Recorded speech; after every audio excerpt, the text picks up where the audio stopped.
It's good to kind of look out for those women and make those connections, because that has been the most valuable thing.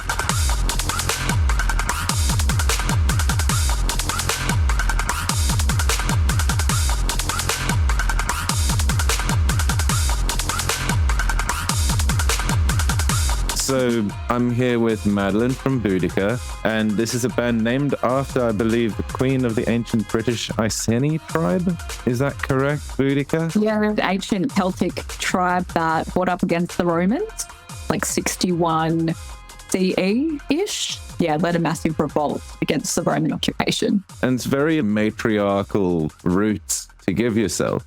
What is the meaning and the attachment there for you personally? I think even before I had the language to kind of describe my feelings as a young girl, very proud of being a woman or being a girl. I think there was a lot of times, especially growing up, where I felt like I couldn't be proud of being a woman. And, unfortunately, there's still moments now where, it feels like society tries to make you feel a little bit ashamed of, being feminine. And I've always been very inspired by reading about all kinds of women from history, all kinds of historical people, really. But I think that, particularly we've taken on this matriarchal kind of tribute, I suppose, as a means for me to explore my love for ancient history and for modern history, and just for empowering other women as well. Yeah, I'm really, really inspired by the stories of the women that have come before me. And I've met some really awesome people through creating music like this as well that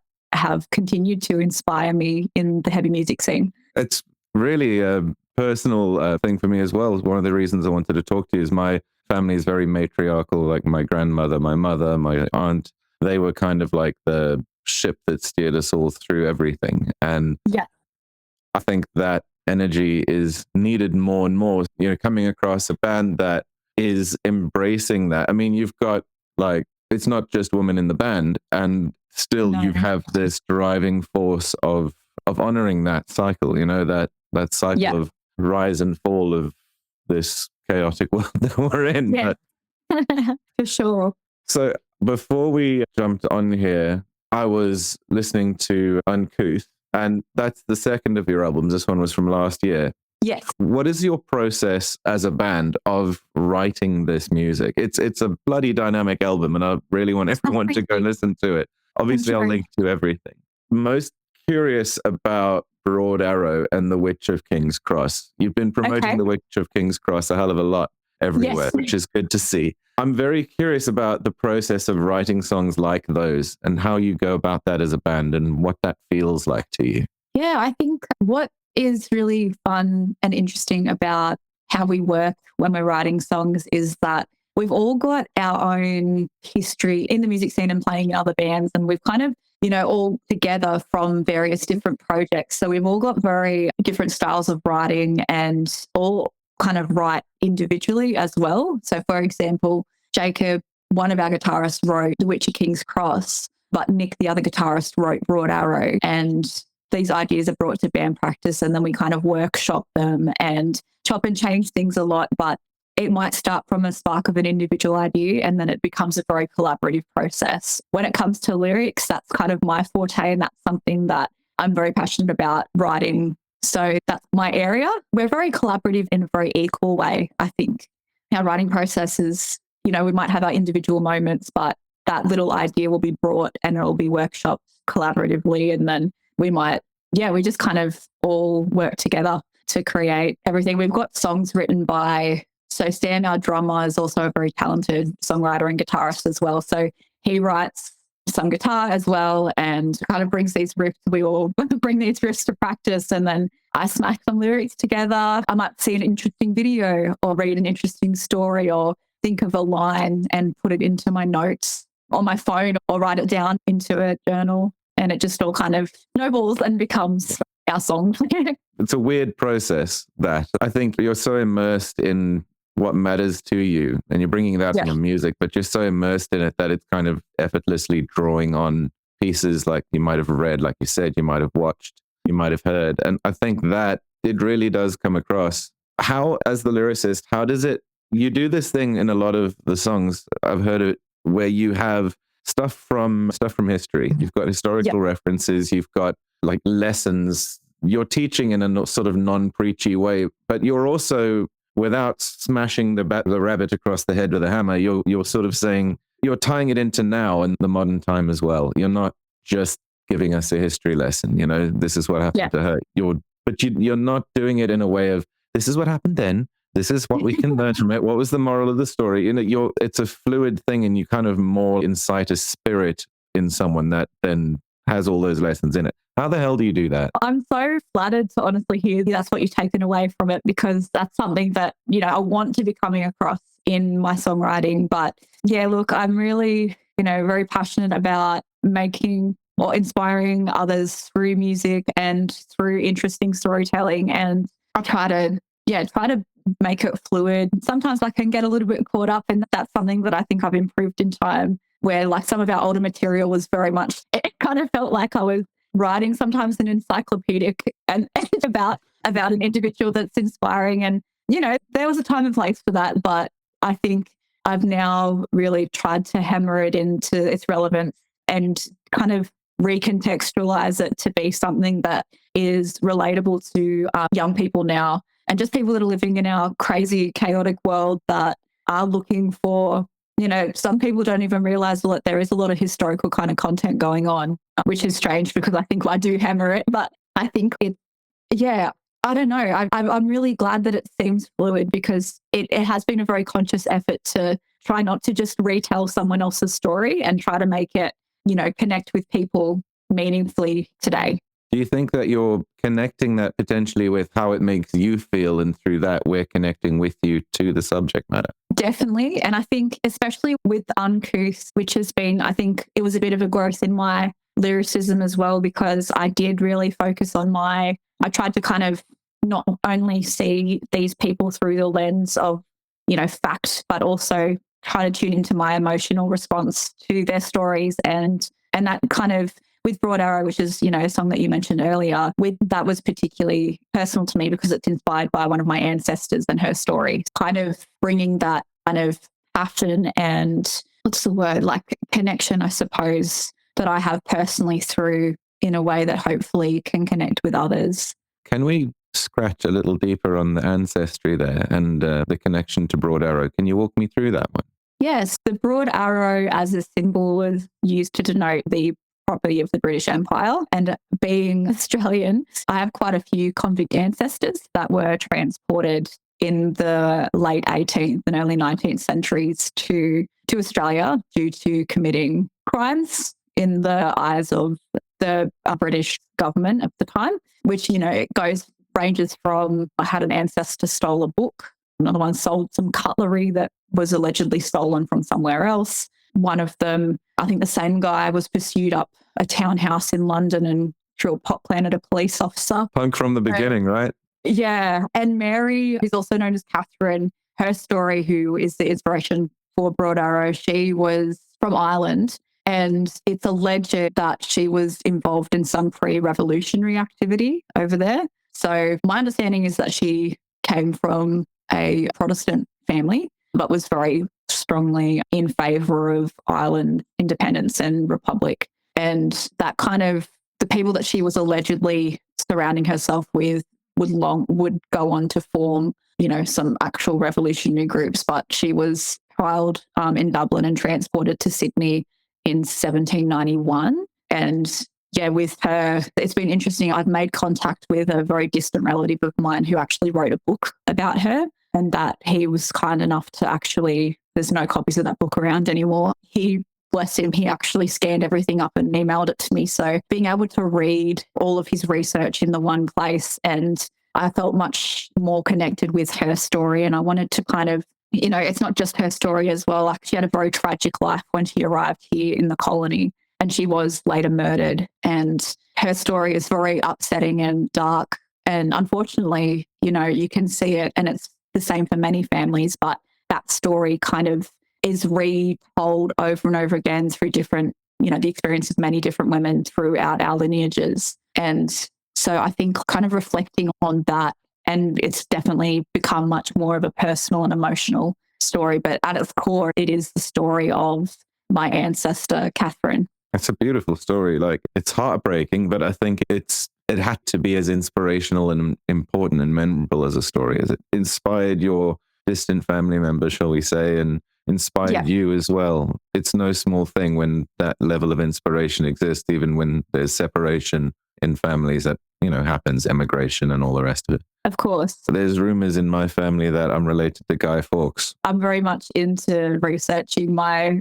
family history, and I think that's definitely motivated a lot of I love history, and you find so many interesting stories just within your own family. And, some of the most scandalous things I'd say in history come from, within your own family. Absolutely. People have been weird at it forever. They've just been such peculiar creatures, haven't they? Yes, that is one way to say it. Yeah. Yeah, I've been listening to punk pretty much since I've been listening to music. I grew up with my mum listening to a lot of country, and then I started listening to punk mainly through Me First and the Gimme Gimmes, covering some of their music, some of Christopherson, all that stuff. Got big into NoFX, and that led me down like the whole punk history route, because they're big on promoting other punk bands, and that was good for me. That was a really cool thing. And one of the things I really love about NoFX is Eric Melvin's yell, that like raw scream. They have a song called 6 Years on Dope where he's just raw, emotional. You can almost hear his soul tatters flapping in the wind, if you know what I mean. I have the same feeling listening to certain other bands, and I have frustrations with other bands. Like, for me, I love Dave Grohl as a drummer. I don't love him so much as a vocalist, because it's like there's something you're just nearly there, and that's just my personal pedantic opinion. But when I'm listening to your screams, it's specifically the screams. It's not surface level, not one-dimensional, it's none of those things that irritate me so much about so many vocalists. It's what you seem to have, this like real deep connection to the emotion, and that emotion just flies right out of you. I'm a little bit emotionally limited because I've got like traumas and things, we're human. Yeah. So I'm a little bit emotionally limited in that way. I struggle to make that emotional connection. How easy is it for you to do that? I think it's definitely, as someone that has worked through a lot of their own personal traumas and stuff through expression in this way, it's definitely gotten easier, but it's tough. It's a very physical process, and it requires a lot of emotion. And I think it used to take it out of me a lot more, I think, because it is such like a physical feeling. Muscle you're working, right? Oh, it is very much a muscle, and it's gotten easier because I've figured out how to kind of not be it's a very vulnerable process. I think you make yourself very vulnerable when you're expressing yourself that way. And I think I've learned how to kind of walk the tightrope of being vulnerable enough to perform and to connect and to express myself emotionally without kind of putting too much on show. But people think there's a lot on show, and there is a lot on show, but there's still like the ability to kind of keep things balanced in a way. Have heard from a few women in music that it's difficult to celebrate what it means to you to be a woman. I don't understand this because I've never been a woman, so that's why I'm asking.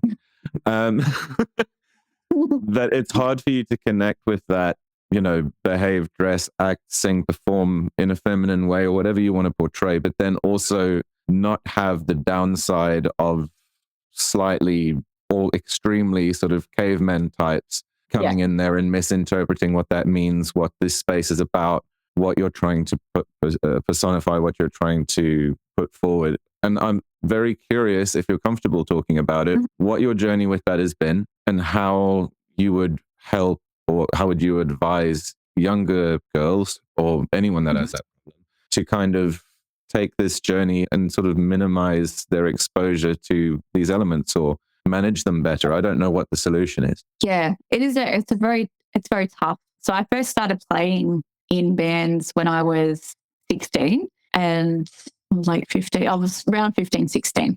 And the first band that I played with, and I played with them for 10 years, I was playing bass, and I was primarily a bassist. So I had, especially when I was younger, before I'd started taking any kind of backup vocals or any kind of back vocal duties at all, I found that my experience was much worse when I was just quiet and, being as small as possible. I just had, my massive bass guitar, and I just kind of hide away in the corner and hope for the best and not kind of ask questions and not really draw too much attention to myself if possible. But I found the behavior, I tried to minimize myself so much that it attracted so much worse, if that makes sense. I had, I was 17 and I had men pouring beer on my shirt and, getting into my space and saying really disgusting things. And as soon as I started to, because I was, very small, very quiet, very kind of just trying to keep myself out of trouble and not draw too much, being cute, but kind of out of the way. And as soon as I started to take on the mic a little bit more and started to kind of find my voice, I wish in some ways I wish that happened sooner, because there was a number of years where I was continuing to minimize myself to try to keep, everyone comfortable. And unfortunately, comfort for some of the male audiences that were around me meant that they could, say disgusting things to me and, push me on the bum and, pour drinks all over me and just, yell things. But as soon as I started to kind of find my voice and my strength, and that, that often comes with maturing as well. But, by the time I 20 or so, I started to find my feet a little bit more, and that made a massive difference, because I felt like I could finally, I really just could find who I am as a musician, and the physical taking on of the vocal duties as well. That has helped a lot. But yeah, in terms of things that I'd say, so I'm very passionate about getting more women involved in music, and I run a little podcast show myself that's all about gender diversity in Australian heavy music, so specifically in Australia. And what I think building that community to make sure that all women and all non-binary people, or people that are of diverse experiences, feel like there is a community there and there's a connectedness there. I think that was, the friends that I made, making those female friends are also involved in heavy music. And, some of them being a few years older than I. At the time that I made those friends, it was also interestingly the time that I started to find my own voice as well. I think those relationships are so important. Women have always been involved in music, whether it be, on the stages, behind the scenes, as punters. There's always been a presence of women in, punk and in hardcore and in heavy music. And I think sometimes it's good to kind of look out for those women and make those connections, because that has been the most valuable thing, especially, as someone that's really grown up with performing in bands, such an important part of my life.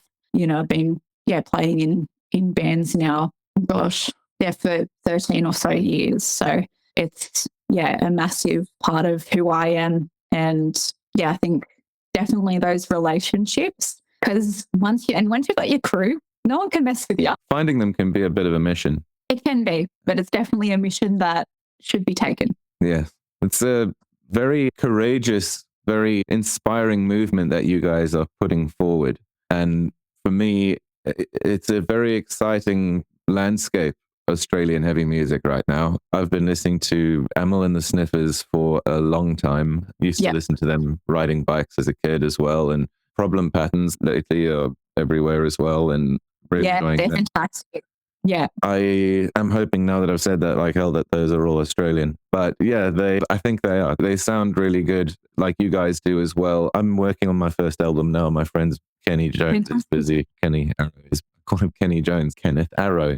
That's his professional thing. He's busy mastering the album and doing all the things that I don't understand at the moment. That's so exciting. It is, but it's also weird because I'm a sort of guy in a spare room with a microphone, and he's done all the sort of music sides, the sort of drum and bass meets punk album, which is something we've been playing with for a while. And the lyrics and all that sort of stuff are my side of things, the vocals. And I've been trying to sort of get through that emotional disconnect side of things that we were talking about a second ago. So you talking about that is also very helpful for me, because it's just a stick with it and trust yourself kind of a process. And it's a very odd feeling, so seeing you do it so well and with such it's taken 13 years of you thinking and creating and planning to get to this stage. So I don't want to say, oh, she's just like overnight, whatever. But you've done such amazing work in such, in my opinion, a short space of time.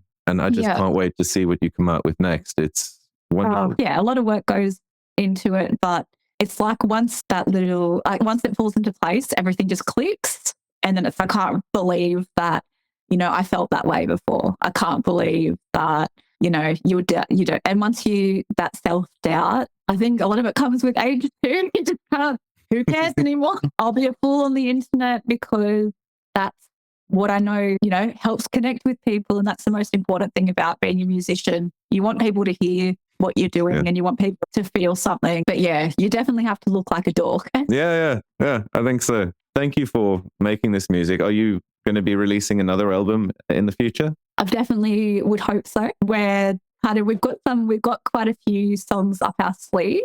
It's just a matter of showing the discipline enough to, 100% ready to go and hit the studio again. But yeah, we're focusing on getting some shows, domestically booked and going to play some cities that we haven't played before. And then we'll probably hit the studio again. Yeah, we've got lots to share and get excited about. So I'm going to put all of your links. I'm going to go and schnaffle them from everywhere, and I'm going to put them all in the description. People can find you, listen, enjoy it. Well, thank you. Thank you for your time, Madeleine. Thank you so much for having me, Jeff. Your questions are really thoughtful, and that is so important. Yeah, I'm usually the one interviewing the people, and I try to make my questions as thoughtful as possible, but I'm not quite at your level yet, so good job.